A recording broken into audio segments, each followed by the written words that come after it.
and gentlemen, please welcome to the stage one of Oklahoma's most influential business leaders and an emerging leader of the Oklahoma Republican Party, Mr. David A. Lewis. Thank you. You know, in the good book, Proverbs teaches us that just as iron sharpens iron, so one man sharpens another.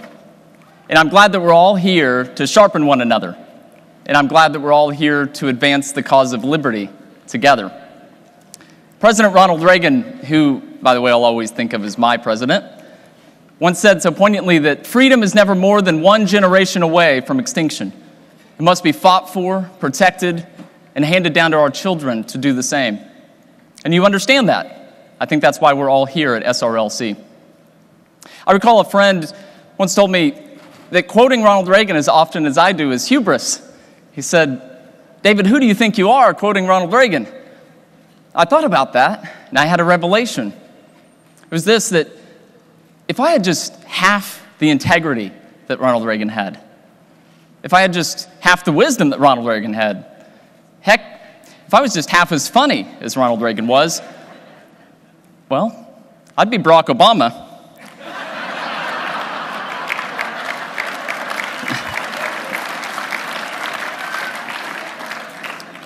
Well, it's an honor to introduce our next speaker, because his story of rising from poverty, being raised by a single mother, overcoming his circumstances to become an example of what some have called the American miracle, well, it has special significance for me.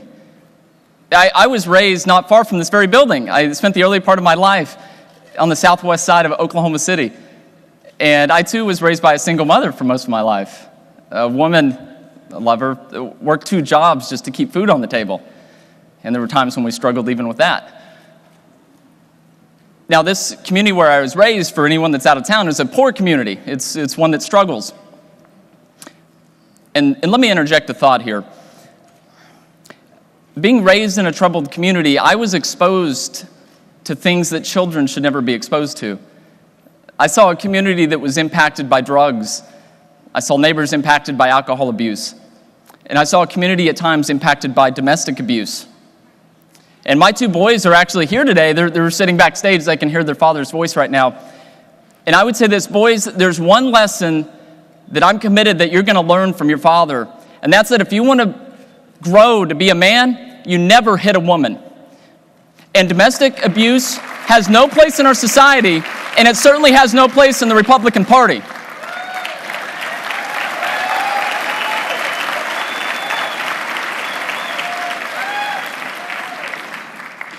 Now, this struggling community where I grew up, I recall 6th grade, I went to Roosevelt Middle School.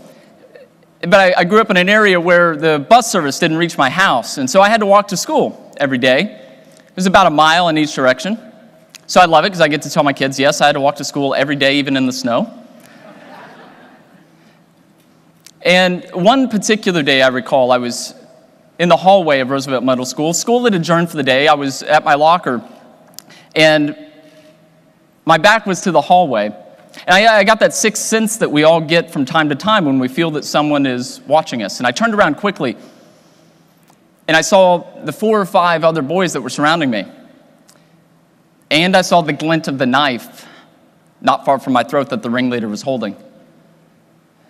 Those boys stole whatever meager possessions I happened to have on me, and then they eyed my shoes.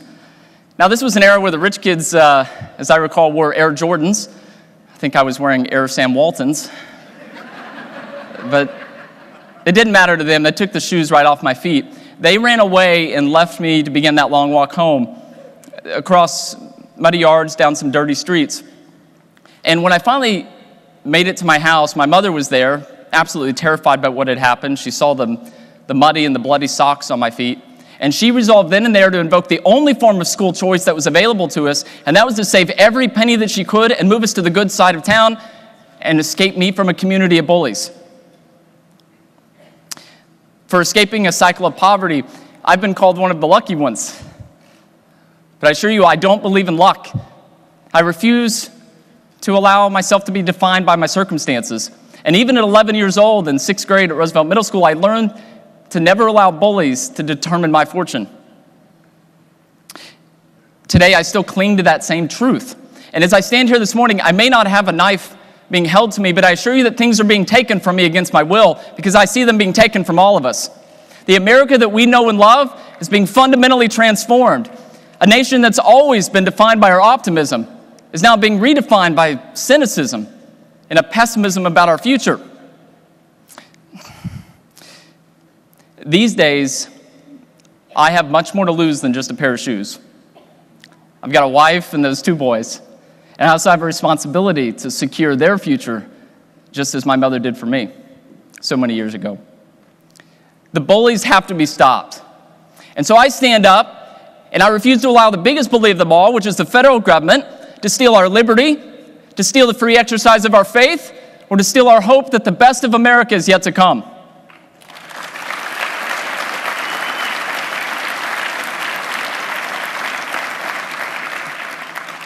So I know that we're all here for a united reason, because we are sick and tired of the big kid with the big knife taking that which belongs to us.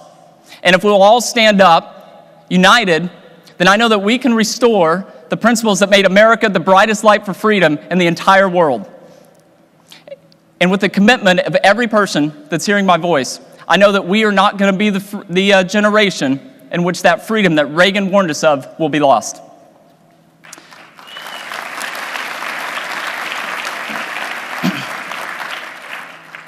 Now, our next speaker also knows what it means to stand up.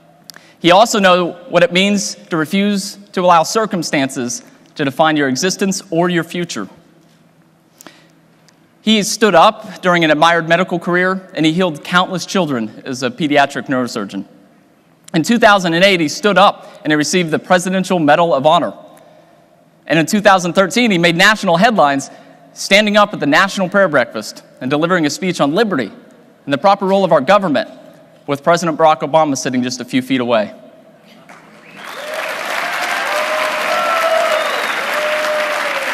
Yeah. I know that took courage.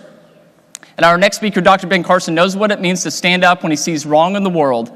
And he's here to share a good dose of his vision for our country. So please help me welcome the one and only Dr. Ben Carson.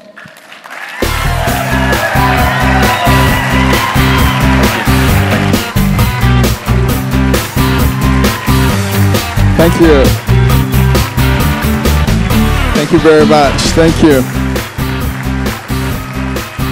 Thank you. It's absolutely delightful to be here this morning. And I want to thank so many people who have been praying for my mother. After I made my announcement, we went down to Texas to see her. It looked like the end. We were making funeral arrangements, and millions of people started praying.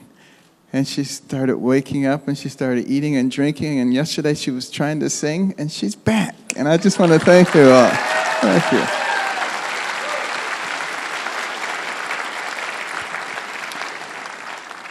And I just also want to thank, the senators who were supposed to be here this weekend for standing up for our Fourth Amendment rights. We need to be grateful for that.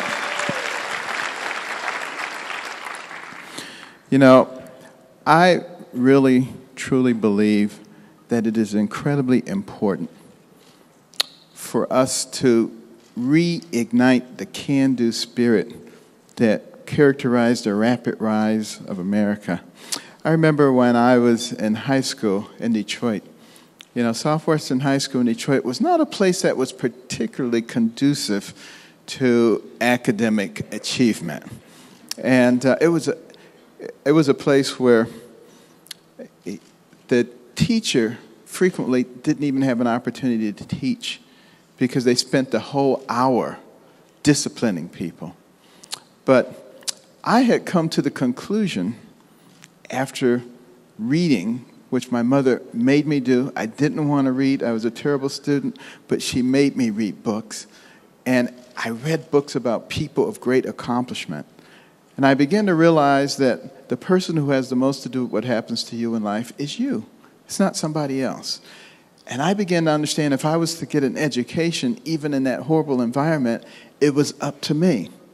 So I would go back after school and talk to my teachers and say, what were you planning to teach today? And they were delighted that somebody was interested. And I got a lot of extra tutoring, learned all kinds of things. I remember one of my other big goals was to be a contestant on my favorite TV program, GE College Bowl. Anybody remember GE College Bowl? Yeah, there are a few old people. I used to love that program. It came on every Sunday, and they would have 4 contestants on each side, and they would ask questions about history and geography and science and math, and I was really good in all that stuff, so I figured I was going to be a contestant on College Bowl. But they would also ask questions about classical music and classical art. Now, at Southwestern High School, if somebody said something about Van Gogh, they would have said, put gas in it, the van will go. I mean, they had no idea what you were talking about. So I just made an executive decision. I was going to learn all this stuff on my own. I would get on the bus and go downtown to the Detroit Institute of Arts day after day, week after week, month after month, roam through those galleries until I knew every picture who painted them, when they were born, when they died, what period it represented. Always listening to my portable radio, Bach, Telemann, Mozart. Kids in Detroit thought I was nuts. I mean, imagine this, a black kid in Motown listening to Mozart. And I tried to convince them that the Mo in Motown was Mozart, but nobody was buying it. And I even decided which college to attend based on that program, because I had enough money to apply to one college. I said, I'm applying to the college that wins the grand championship in college ball. Well, that year, the grand championship was between Harvard and Yale. And Yale demolished Harvard, so I didn't want to go to a school with a bunch of dummies, so I applied to Yale. And fortunately, they accepted me with a scholarship, and I was gung-ho. I was going to be on College Bowl. But the year I went there was the year College Bowl went off the air.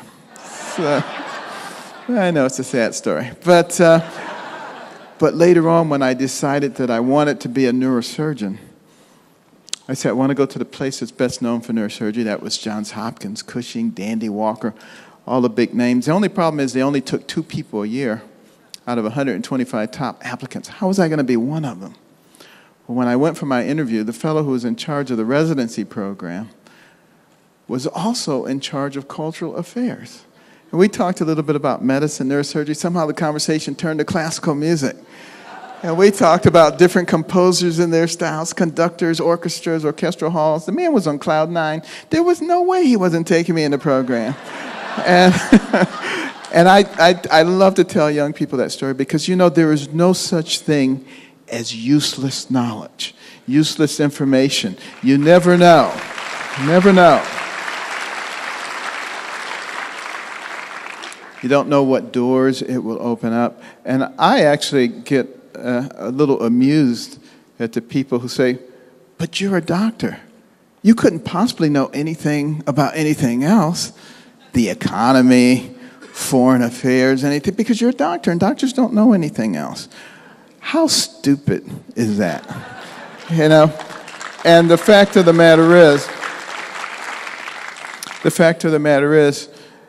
I believe that our founders set up a system that wasn't supposed to cater to a political class. It was supposed to cater to the people. It was supposed to be a nation that is of, for, and by the people, not of, for, and by the government. The government is there to facilitate life, liberty, and the pursuit of happiness for the people. We've gotten it all confused, and we listen to the pundits, and we listen to the so-called leaders who tell us what we're supposed to think, and where have they gotten us?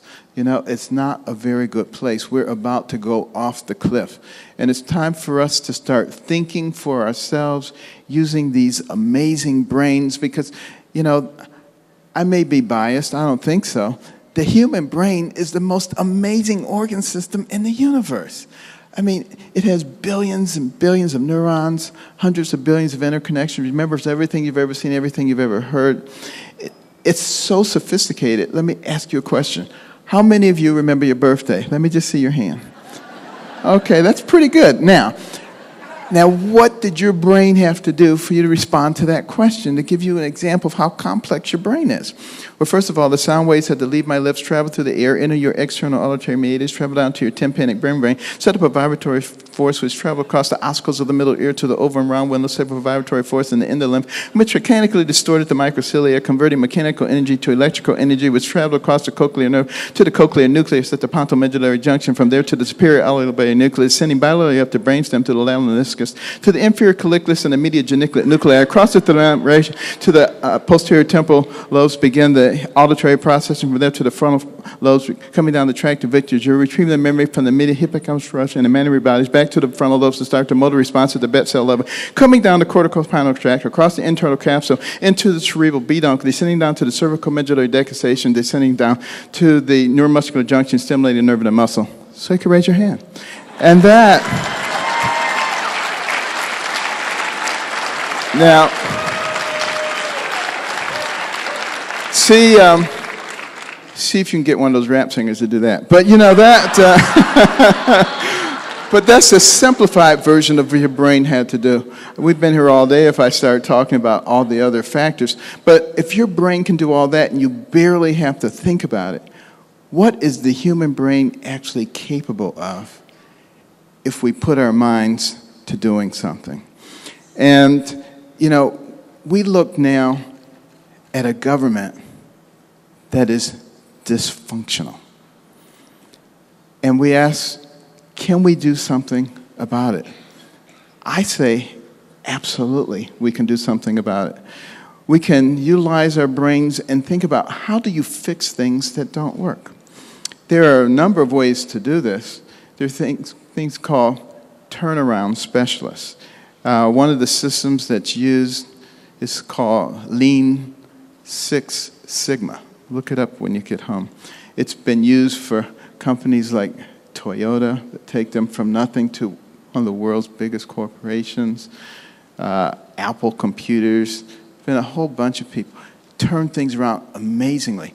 With the armored vehicles that we design to protect our soldiers against IEDs, we could only produce 5 of them a day, and we needed a lot more than that.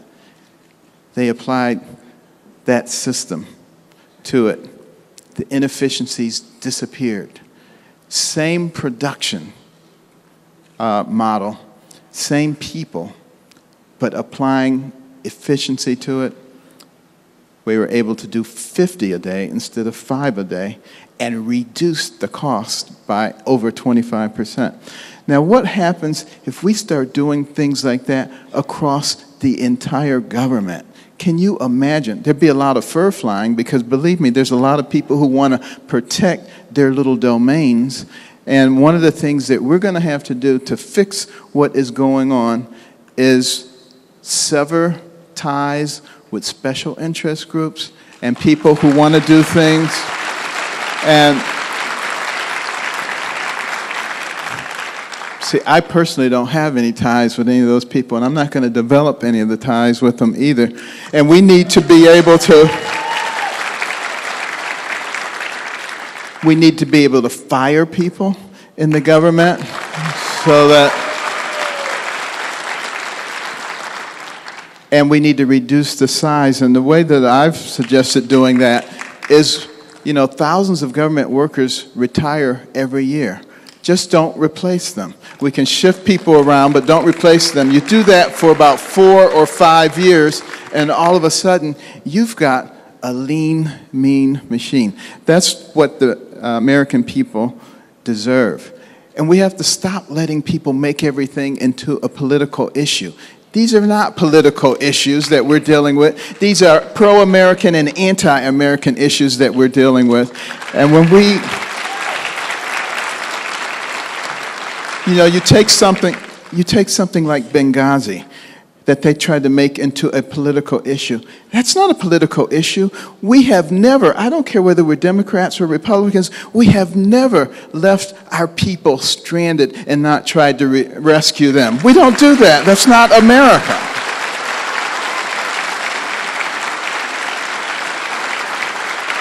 And on Memorial Day weekend, our veterans should have health savings accounts, and they should be able to go to any hospital in this country, and we should be honored to take care of them.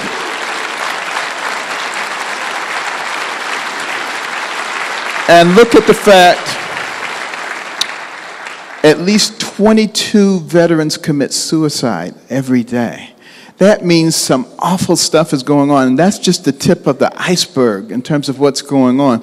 We need to be thinking about how do we take care of this. The day that somebody enlists, we need to be proactive in looking at the things that are causing these kinds of problems, and we have to support them throughout their whole time. And when they're about to get out, a year before that, we need to have a veterans placement group so that they come right out of there, use the skills that they have formed to get into a good job.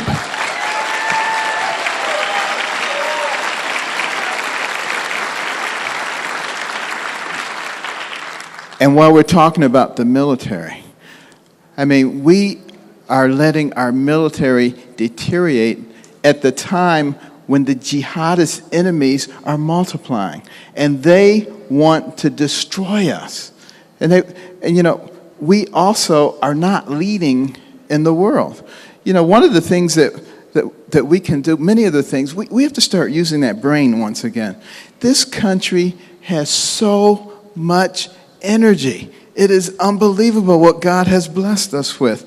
And we need to be using the Environmental Protection Agency not to suppress it, but to work with business, industry, academia to find the cleanest, most environmentally friendly ways to develop that energy. And then we need to take that energy and be able to export it. You know, our oil, our natural gas.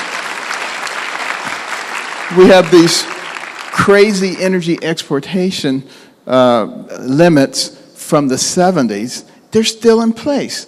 Get rid of those. And we can make Europe and other parts of the world dependent on us. We have that much energy. And when we do that, we put Putin back in a little box where he belongs, because economically, we can use our economic power, our brain power, as well as our military power. We have to step up. Our friends have to know that they are our friends. I mean, if we can turn our back on Israel, they're saying they can turn their back on anybody. That's not who we are. Our friends need to know that they are our friends, and our enemies need to fear us. And we need to...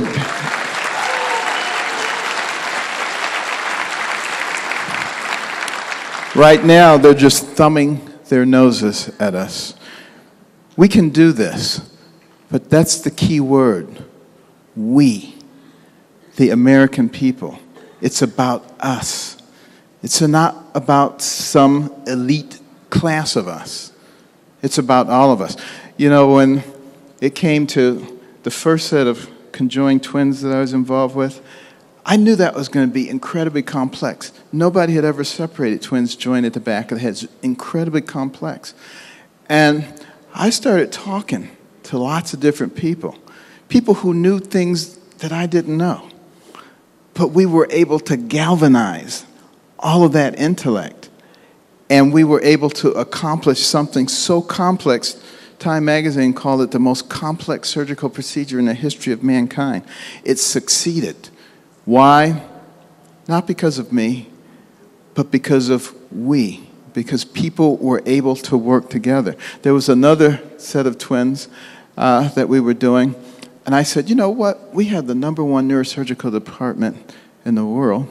We've had people who are experts in neurovascular disease, in cranial-based, skull-based disease, in tumor surgery, all kinds of things. I said, this doesn't need to be about me.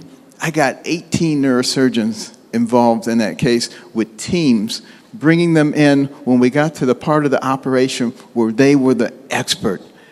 And we were literally 10 hours ahead of schedule. This is what can happen when it's not about who gets the credit, when it's about fixing the problem.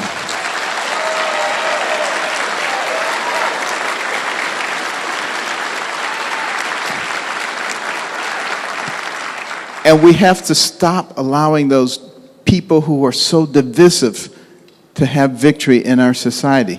They want to make everything into a battle.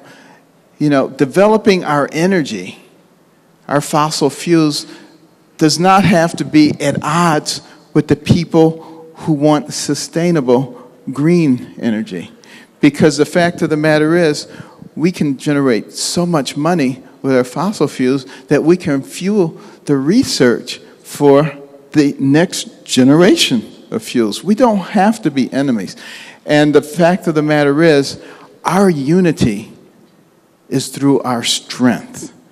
That's what we must remember. And we must also be willing to stand up for what we believe in.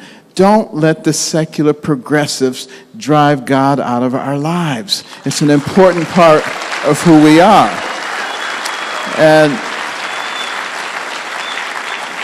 you know, some years ago, lawyers came to me and my wife. They said, you can't put your Think Big banners up in public schools because the G stands for God. And somehow that violates, you know, the First Amendment. They said there can be no government support of religious expression. Well, I reminded them that it also says there can be no government suppression of religious expression. So we had a rather vigorous argument. I suggested that we resolve it at the level of the Supreme Court, which seems bold and reckless, but it really wasn't, because I knew the next week I was going to the Supreme Court to receive the Jefferson Award. So I figured I would ask while I was there, and I did. And just as Sandra Day O'Connor said, they were all wet. Of course you could put that up, and of course it was no violation. And you know, the problem is we back down too easily. We have to stop letting them bully us, you know? And